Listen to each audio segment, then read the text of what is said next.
कभी बिहार की राजनीति में दबदबा रखने वाला यादव परिवार आज अपने ही घरों में घिरा हुआ है। तेजस्वी यादव, जिन पर आरोप लगाया रोहिणी आचार्य ने कि चप्पल से मारा मुझे, जरा इनसे ही पूछिए क्या हार होने के बाद तेजस्वी से अगर सवाल कर लिया जाएगा तो गलत है।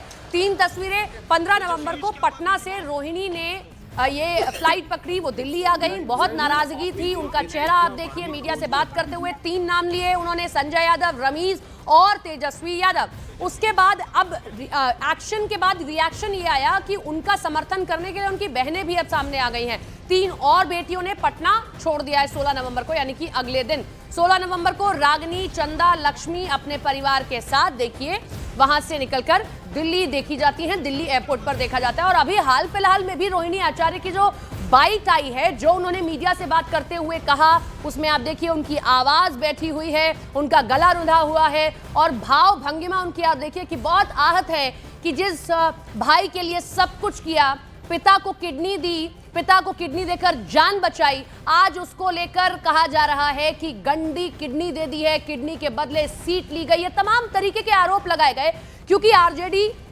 25 सीटों पर सिमट कर रह गई मात्र।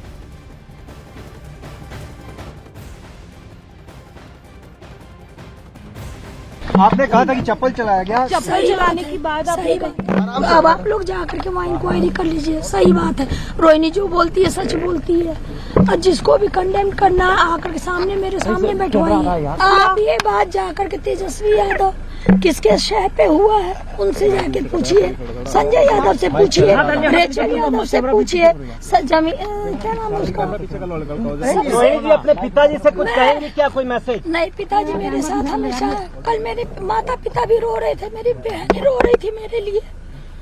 मुझे भगवान ने मुझे सौभाग्य दिया कि मुझे मेरे इस तरह के माता पिता मिले जो मेरा हर समय मेरा साथ दिए। मुझे बस इतना ही कहना है कि भगवान ना करे कि आप लोग के भी घर में कभी मेरे जैसी बहन बेटियां हो। जिस घर में भाई हो, भाई लोग का ही योगदान होना चाहिए। काहे सारा बलिदान बेटी लोग दी, और जब बेटी कुछ सवाल पूछे तो आप बोल दीजिएगा कि आप ससुराल में जाओ, तुम्हारा शादी हो गया है। हाँ, मैंने सिर्फ अपने भाई को अपने घर से निकाला है। मेरी बहनें, मेरे माता, मेरे पिता मेरे साथ हैं। लालू जी से कोई बातचीत हुई है इस बीच में आपकी? अगला कदम आपका क्या होगा? लालू जी से हर दिन मेरी बात हो रही है, हर समय कैमरा तो पीछे कर रही है। तो आप अब कब तक यहाँ दिल्ली में रहेंगे? अभी हम अपने ससुराल जा रहे हैं, बॉम्बे जा रहे हैं, बॉम्बे में रहेंगे 10 दिन। मेरी सास भी कल से रो रही है ये सब तमाशा देख करके, उनको मेरी चिंता हुई, इसलिए उन्होंने बुलाया कि मैं जा रही हूँ अपनी सास के पास।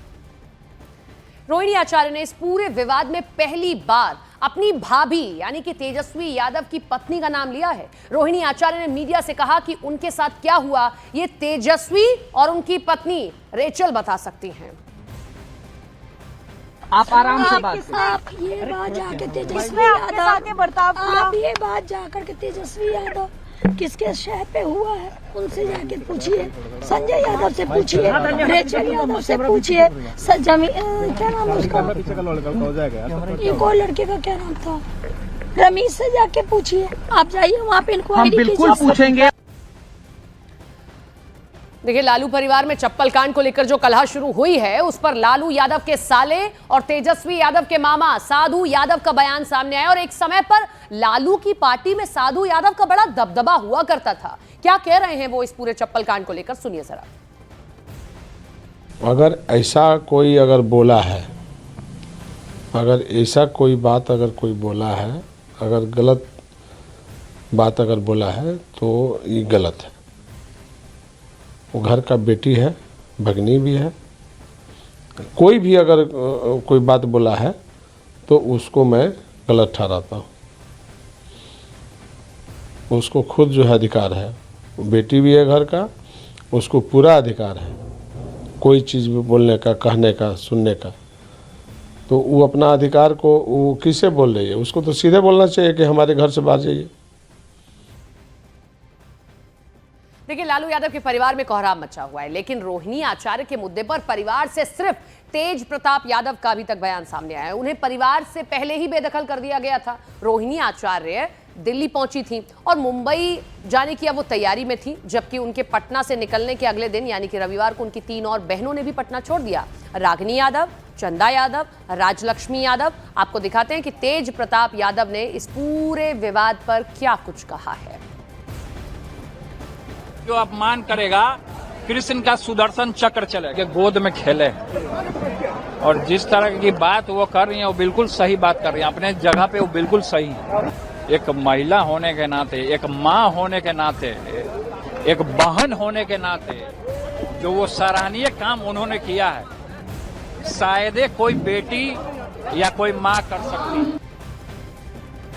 कहने को लालू यादव के परिवार में विवाद संजय यादव को लेकर शुरू हुआ। संजय यादव यानी कि तेजस्वी के राजनीतिक सलाहकार, ये विवाद इससे कहीं आगे निकल चुका है। आपको एक रिपोर्ट हम दिखाते हैं कि कैसे ये विवाद सिर्फ संजय यादव तक अब नहीं रहा है।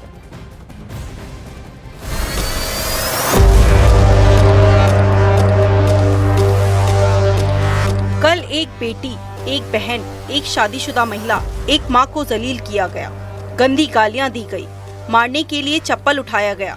मैंने अपने आत्मसम्मान से समझौता नहीं किया, सच का समर्पण नहीं किया, सिर्फ और सिर्फ इस वजह से मुझे बेइज्जती झेलनी पड़ी। कल एक बेटी मजबूरी में अपने रोते हुए माँ बाप, बहनों को छोड़ आई। मुझसे मेरा मायका छुड़वाया गया, मुझे अनाथ बना दिया गया। आप सब मेरे रास्ते कभी ना चले, किसी घर में रोहिणी जैसी बेटी बहन पैदा ना हो। रोहिणी आचार्य। बिहार चुनाव में आरजेडी की करारी हार के बाद लालू परिवार के भीतर जो तूफान उठ रहा था, उसका असर अब खुलकर दिखने लगा है। लालू प्रसाद यादव की बेटी रोहिणी आचार्य, जिन्होंने पिता को किडनी देकर नई जिंदगी दी थी, उन्होंने परिवार से नाता तोड़ने का ऐलान कर दिया। पटना एयरपोर्ट पर निकलते हुए रोहिणी ने सिर्फ चुनावी नाकामी पर सवाल नहीं उठाए, बल्कि सीधे तेजस्वी यादव और उनकी टीम पर निशाना साध दिया। रोहिणी का आरोप है कि आरजेडी में सवाल पूछने की भी जगह नहीं बची और पार्टी को इस हालत में लाने वाले लोगों ने उन्हें परिवार से बाहर कर दिया। मेरा कोई परिवार नहीं है। अब ये जाकर के आप संजय, रमेश, तेजस्वी यादव से पूछिए, मेरा कोई परिवार नहीं है। वही लोग निकाला है हमको परिवार से, क्योंकि रिस्पॉन्सिबिलिटी लेना नहीं है उनको। रोहिणी ने जिनका नाम सबसे पहले लिया, उस सूची में शीर्ष पर हैं संजय यादव, तेजस्वी यादव के सबसे भरोसेमंद सलाहकार और आरजेडी से राज्यसभा सांसद। हरियाणा के महेंद्रगढ़ के रहने वाले संजय कंप्यूटर साइंस में मास्टर डिग्री रखते हैं और डेटा आधारित चुनाव रणनीति में तेजस्वी की कोर टीम का दिमाग माने जाते हैं। 2013 से वो तेजस्वी के साथ जुड़े हैं, लेकिन पार्टी के भीतर कई नेताओं, यहां तक कि तेज प्रताप यादव तक संजय के ज्यादा दखल पर सवाल उठा चुके हैं। रोहिणी का आरोप है कि चुनावी हार की असली जवाबदेही इन्हीं लोगों से पूछनी चाहिए, क्योंकि पार्टी की राजनीति उन्हीं के हाथों में थी। पूरा दुनिया बोल रहा है जो चाणक्य बनेगा तो चाणक्य से आप सवाल पूछिएगा। जब कार्यकर्ता चाणक्य से सवाल कर रहा है, पूरा देश दुनिया सवाल कर रहा है कि पार्टी का ये ऐसा हाल क्यों हुआ। अब जब संजय, रमेश, इन लोग का नाम लीजिए तो आपको घर से निकाल दिया जाएगा, आपको बदनाम किया जाएगा, आपको गाली दिलवाया जाएगा, आपके ऊपर चप्पल उठा करके मारा जाएगा। संजय के बाद रोहिणी ने जिस नाम को लेकर सबसे तीखा हमला बोला, वो है रमीज नेमत खान। यूपी के बलरामपुर निवासी रमीज तेजस्वी यादव की कोर टीम में ऐसे शख्स हैं जो नेता प्रतिपक्ष की campaigning, social media management, daily routine सब संभालते हैं। राजनीति में आने से पहले फर्स्ट क्लास क्रिकेट में 30 मैच खेलने वाले रमीज तेजस्वी के पुराने दोस्त भी हैं और उनके सबसे भरोसेमंद चेहरों में गिने जाते हैं। समाजवादी पार्टी के पूर्व एमपी रिजवान जहीर के दामाद रमीज पर रोहिणी का आरोप है कि पार्टी में उनसे सवाल करना भी जोखिम बन चुका है और विरोध करने वालों को नीचा दिखाया जाता है। पूर्व केंद्रीय मंत्री और बीजेपी नेता अश्विनी चौबे ने आरजेडी परिवार में इस टकराव पर निशाना साधा है। भाई ये तो उन्हीं लोगों से पूछिए क्यों छोड़ा, क्या कारण है। ये तो अभी होना है, अभी तो सब में होगा। अभी बड़का कांग्रेस से लेके सब लोग, राजद, सबका घर में आग लग गई है कि ये परिवार का मामला है, परिवार के लोग जवाब देंगे और ये पार्टी का शीर्ष नेतृत्व इसको देखेगा पूरे मामले को। अभी तो चुनाव परिणाम आए हैं, इसके बाद से स्वाभाविक है, लेकिन इस तरह के परिणाम क्यों आए, क्या कारण रहे, इसकी समीक्षा होगी। किन कारणों से ये हुआ। मैंने आपको कहा था कि 14 को परिणाम आने दीजिए, लठ चलेगा घर में। चालू हो गया ना, लठ दे लठ दे लठ दे लठ। अब बेचारे लालू यादव बैठ के आराम से काउंटिंग कर रहे हैं कि कौन लठ कितने को पड़ा, लेकिन संजय यादव को कोई नहीं निकाल सकता है। संजय यादव को निकालेंगे तो तेजस्वी लालू यादव को निकाल देंगे बाहर, ये जान जाइए आप। अब सवाल ये है कि बिहार चुनाव में आरजेडी की बड़ी हार के बाद उठी है पारिवारिक कलह की लहर क्या वास्तव में पार्टी की भविष्य की राजनीति को बदल देगी। चुनावी विश्लेषण में लगातार ये बात उठती रही है कि तेजस्वी यादव की टीम संजय और रमीज मॉडल पर ज्यादा निर्भरता ने ग्राउंड कनेक्ट को कमजोर किया। हार के बाद जो असंतोष भीतर उमड़ रहा था वो अब रोहिणी के बयान से सार्वजनिक वोट में बदल गया है। बीजेपी पहले ही इसे पारिवारिक बिखराव का नतीजा बता रही है और बिहार की राजनीति में ये सवाल गूंज रहा है, क्या आरजेडी का असली संकट चुनावी नहीं नेतृत्व का है।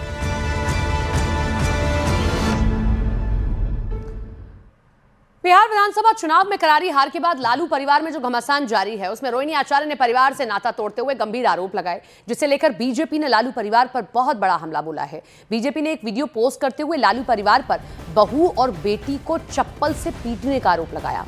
बीजेपी के पोस्ट में लिखा गया है, बिहार की जनता ने आरजेडी को नहीं चुनकर जंगल राज से बचा लिया। जिस परिवार में बहू बेटियों को बाल पकड़कर चप्पल से पीटा जाता हो, सोचिए ये लोग अगर सत्ता में आ जाते तो बिहार की बहन बेटियों के साथ कैसा सलूक करते। आपको भी वो वीडियो हम दिखाते हैं जो बीजेपी की तरफ से पोस्ट किया गया।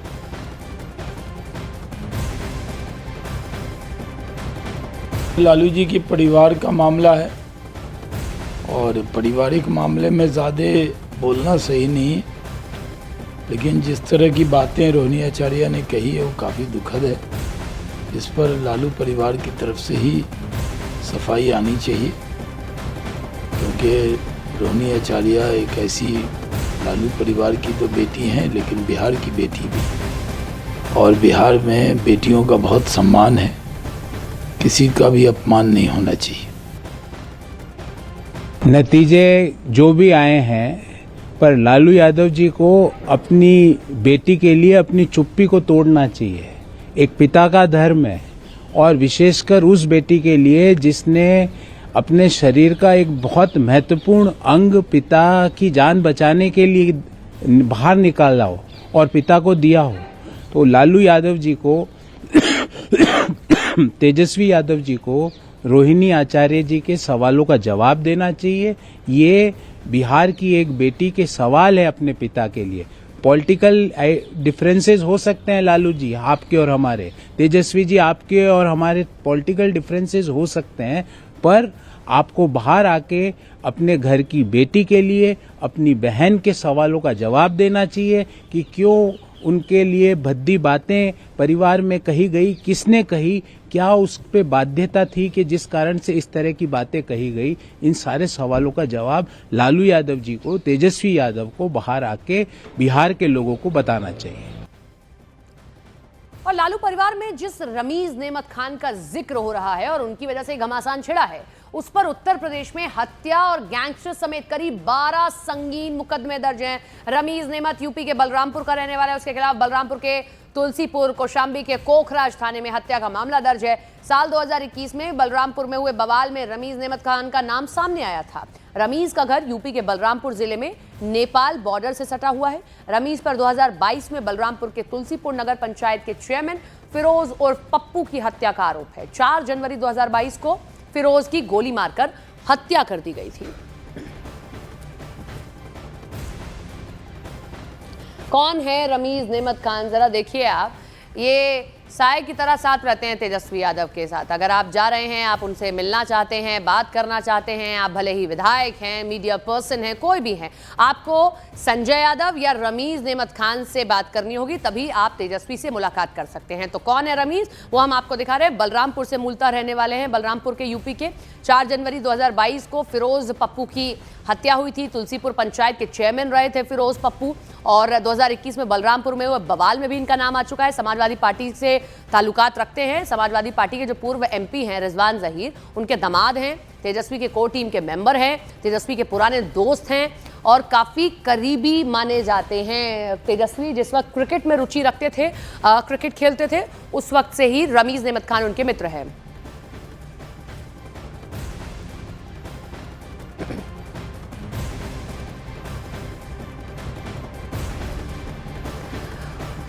और इस वक्त अफरोज हमारे साथ लाइव जुड़ रहे हैं। अफरोज फिरोज पप्पू के भाई हैं। अफरोज अपने तेजस्वी यादव के करीबी रमीज पर गंभीर आरोप लगाए। हमारे दर्शकों को जरा ये बताइए, मामला क्या था पूरा? ये 4 जनवरी 2022 की रात 10:15 बजे हमारे बड़े भाई फिरोज पप्पू की हत्या इसने करवाई। इसमें उस केस में खुद मुख्य आरोपी ये है और ये लगभग 2 साल जेल में रह चुका है।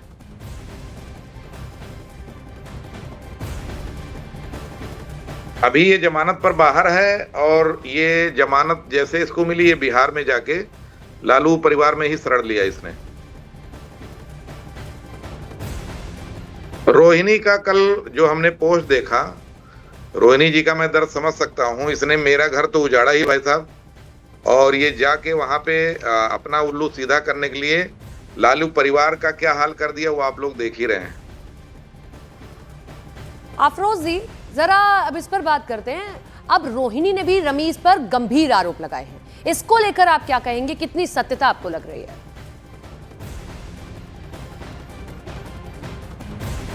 जी के परत हमें बड़ा दुख हुआ ये सुन के कि एक महिला के साथ इस तरह का व्यवहार हो रहा है। और ये जिनका 2 लोगों का नाम आया, एक रमीज, एक संजय वंजय कोई है, मुझे नहीं पता।